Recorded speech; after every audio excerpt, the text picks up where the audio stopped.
Good morning, good morning. Siyempre, Starbucks pa rin. At ito, para sa ngayong vlog, ito, marami tayong mga new arrival na mga Toyota. At ito, naka-low down payment, siyempre. Ayan, i-apply natin yan sa TFS sa mga gusto mag-apply sa financing. Re-recta tayo sa Toyota Financing, siyempre, low down payment at siyempre, low interest rate din. At ito, nagbaba na rin si Bossing ng mga presyo sa mga ilang mga unit at sana may magustuhan kayo. Pero hindi ko na ipapakita yung mga loob ng mga unit ngayon dahil napakarami kasing new arrival para ma-vlog ko lahat at maipakita ko yung kanilang mga sample quotation for financing, okay? So, start na natin to siyempre. Let's go! Okay, so unahin ko na itong Toyota Hilux natin. Ito, na-vlog ko na ito nung nakaraan. Ayan, dating 1,580,000 ang asking. Ngayon, 1,498,000 na lang siya. So ito, 2020 model, 2021 acquired Toyota Hilux Conquest 4x4. Naka-facelift na siya ng GR Sport. Ayan, 38,000 mileage only, first owner. 1,498,000 na lang siya. Okay, hindi ko na ipapakita yung loob At isang mabilis na ikot na lang syempre para sa mga bago makakapanood ngayon. So ito number 8 yung kanyang coding at ito upgraded na yung kanyang bumper to ayan, GR Sport. Syempre naka-projector headlight. Meron na rin siyang day running light, may fog light, naka-black rhino na mags. Syempre makakapal ang mga gulong. May stepford na rin, okay? At ito naman yung kanyang sample quotation para sa financing.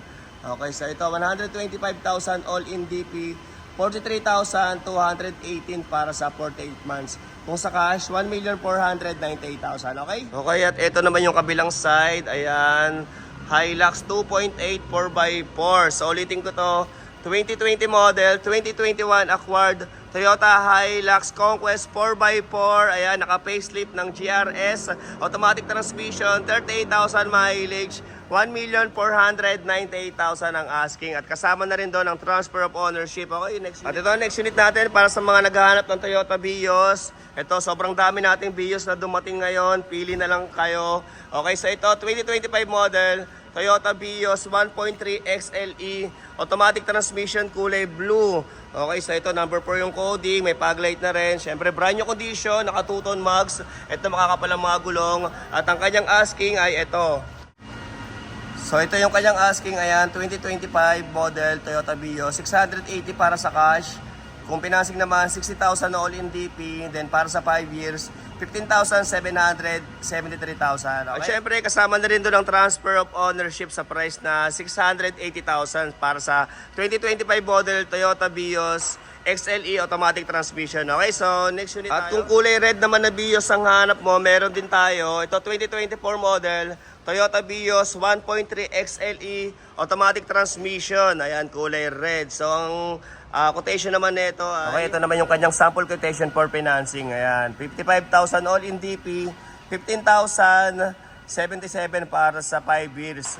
665 naman, 665,000 para sa cash. Okay, ulitin ko, 2024 model, Toyota Vios 1.3 XLE, automatic transmission, kulay red, 665,000 ang asking. Okay, so next unit tayo. Next unit natin, 2023 model, Toyota Race E, automatic transmission, first owner, ayan, kulay gray, 728,000 naman ang asking dito. 728,000 na syempre, pwede rin to sa low down payment. Check natin yung kanyang sample quotation. Okay, at ito yung kanyang sample quotation. Ayan, 30,000 all in DP, 19,206 para sa 5 years, 728,000. Ayan, para sa cash. Okay. At ayun guys para sa mga magpapa-schedule for viewing, sabihin nyo ako ng mas maaga. Siyempre, para madala ko rin yung aking scanner, yung aking full system scanner. Ayan, scan natin yung sasakyan. At open din tayo sa test drive. Ayan, okay? So, ulitin ko to. 2023 model, Toyota Race E, automatic transmission, kulay gray, gas engine, 728,000 ang asking. Okay, so next unit natin. Ito, 5,000 mileage lang 2025 model, Toyota Fortuner B, automatic transmission, 4x2, kulay white. Okay, ang asking naman dito ay 1,798,000, 1.798. At syempre, ganun pa rin. Kasama na rin transfer of ownership. Syempre, sa kanyang plaka kami na rin bahalang kumuha niyan. Okay, 1,798,000, 5,000 mileage. Okay, first owner, syempre, pakita ko lang yung kanyang sample. Okay, at ito naman yung kanyang quotation. 160,000 all in DP. Okay, 44,026 para sa 5 years. Ayan ang inyong huhulugan. And then sa cash, 1,000,000 798,000. Okay, so ayan, isang mabilis na ikot lang. Naka 360 camera. Okay, naka projector headlight. Syempre, meron na rin siyang day running light. May fog light na rin. Syempre, naka mags. At bago-bago pa yung kanyang mga gulong. May stepboard na rin, naka tint. At ito, naka rain visor na may pangalang Fortuner. Syempre, naka chrome na mga hawakan. Okay, next time ko na lang ipakita yung mga loob nito kasi napakaraming new arrival ngayon para marami tayong may vlog. Okay, sa likod meron na siyang sensor, may 4. At ito meron na rin siyang back camera. Okay, at ito naman yung kanyang kabilang side. Okay, so ayan ulitin ko, 2025 model Toyota Fortuner B 4x2 automatic transmission. Okay, kulay white, diesel engine, 1,798,000 ang asking, 1.798. Okay, next. Okay, at ito, update lang tayo sa akin Toyota Vios. Ayan, 2024 model Toyota Vios 1.3 XLE. Ito, casa maintain with casa record.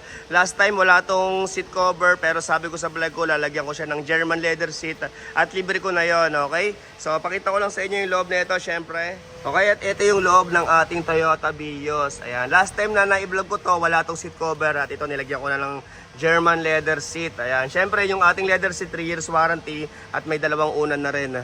Okay, at ito nilagyan ko na rin siya ng steering wheel cover. Okay, may stock na monitor. Casa maintain to with casa record, yung kanyang mga booklet kompleto at syempre bago din yung kanyang battery. Ayan, okay. At ang asking ko rito ay 628,000. Pero syempre kung cash mo to kukunin, bigay ko na lang to ng 600,000 kasama na rin transfer of ownership. Okay, at ito naman yung kanyang ayan, mga upuan sa bandang likod. Syempre amoy bago pa siya guys. At kung gusto niyo naman ipasok to sa financing, pwede rin naman sa TFS. Estimate ko na sa 50 to 60,000 ang kanyang all-in down payment. At para sa monthly amortization, estimate ko na sa 15,000 lang din. Katulad ng mga unang pinakita ko na hindi naman nagkakalayo sila ng mga price. Okay, at kung gusto niyo magpagawa ng ganitong leather seat, mag-direct message kayo sa Sirbox seat cover and car accessories at dyan na lang kayo magtanong ng price at design.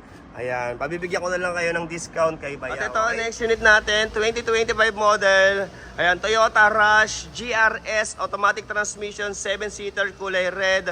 Okay, ang asking naman dito ay 978,000 at ganoon pa rin, kasama pa rin transfer of ownership. Okay, so ito, number 9 yung kanyang coding, naka 2-tone mag, siyempre makakapala mga gulong. Medyo marumi pa siya dahil kakarating pa lang neto ngayon, kaya hindi pa siya nalinis okay, masyado. Ito naman yung kanyang quotation for financing. Ayan, 60,000 all in DP para sa 60 months. Okay, 25,005. Okay? So, ayan yung kanyang sample quotation. Okay, so ayan, ulitin ko. 2025 model, Toyota Rush GRS automatic transmission, 1.5 gas engine, 7-seater, kulay red. 978,000 ang asking, 978,000. Okay, yung mga mileage hindi ko na masasabi kasi ayan, wala rin sa akin yung susi rito. Pagpunta nyo na lang para ma-check din natin at ma-test drive. Okay, so next unit. At kung naghahanap ka naman ng hatchback, ito meron din tayo, 2024 model Toyota Wigo 1.0G automatic transmission, gas engine, 628,000 naman ang asking dito. 628,000. So ito, new look na siya ng Toyota Wigo. Number 2 yung kanyang coding. Syempre, brand new condition. Okay? At pakita ko rin yung kanyang sample naman yung kanyang quotation for financing. Yan. 50,000 all in DP para sa 5 years. 15,077. 628,000 para sa cash. Ito may mileage pala ito nakalagay. Ayun, 14,000, okay? Okay, ulitin ko, 2024 model, Toyota Wigo 1.0G, kulay silver, first owner, automatic transmission, gas engine, 628,000 ang asking, 628,000 kasama na rin transfer of ownership. Okay, next unit natin, 2023 model, Toyota Veloz G. Ayan, automatic transmission, kulay black. Ito, brand new condition din. Ang asking naman dito ay 868,000 at ganun pa rin, kasama na rin transfer of ownership. Ayan, gwapo na ito. Okay, syempre pakita ko rin din yung kanyang sample, yung kanyang quotation. 90,000 all in down payment, 21,206 para sa 5 years. 868 ang kanyang asking, okay? 2023 Toyota Veloz. Okay, so ayan, ulitin ko, 2023 model, Toyota Veloz G, ayan, automatic transmission, kulay black, 868,000. Okay, so next unit natin, ito, 2024 model, Toyota Innova XE, ayan, automatic transmission, kulay red, 1,098,000 ang asking, 1,098,000, ayan. Okay, syempre, pakita ko rin yung kanyang 2024 model, ayan, 70,000 all in, 26,675 ang kanyang monthly amortization para sa 5 years. Okay? Okay, so yan ulitin ko, 2024 model, Toyota Innova XE, automatic transmission, diesel engine, kulay red, first owner, 1,098,000 ang asking. Ito, na-vlog ko na ito nung nakaraan. Ayan, nakalimutan ko na yung mileage na ito. Nasabi ko na ito sa unang vlog ko eh. Pero, ayan, pag-check nyo na lang dito, tignan natin and then scanin natin ang unit at i-test drive. Okay? Next unit natin, ito, another brand new condition. Ayan, 2025 Toyota Veloz B. Ito, na-vlog ko na ito nung nakaraan. Napakaganda ng loob nito. Sayang lang at wala sa akin yung mga susi ngayon ng mga unit kaya hindi ko mapapakita yung loob. Okay, 2025 model. Ang asking naman dito, ito yung kanyang kita pa, medyo may ilaw eh. So ito, ang kanyang all-in DP 75,000. Ayan, 27,000 para sa 5 years. 27,557. Ayan, Veloz B. 1,088,000 ang. Okay, so ayan, ulitin ko, 2025 model, Toyota Veloz B. Ayan, automatic transmission, kulay red, first owner, brand new condition, 1,088,000 ang asking, 1,088,000. Okay, at hanggang dito na lang muna guys. At para sa mga unit na hinahanap nyo, mag-comment na lang kayo rito para ma-vlog natin sa sunod. Kasi, ayan, medyo masama kasi yung pangaramdam ko ngayon. At ito, papahinga muna ako, okay? Sana nalibang kayo sa mga pinakita ko unit ngayon at sana may napili kayo. Siyempre, Sir Bugs pa rin ang pinakagwapong bugaw ng mga Reposes cars. Thank you very much for watching.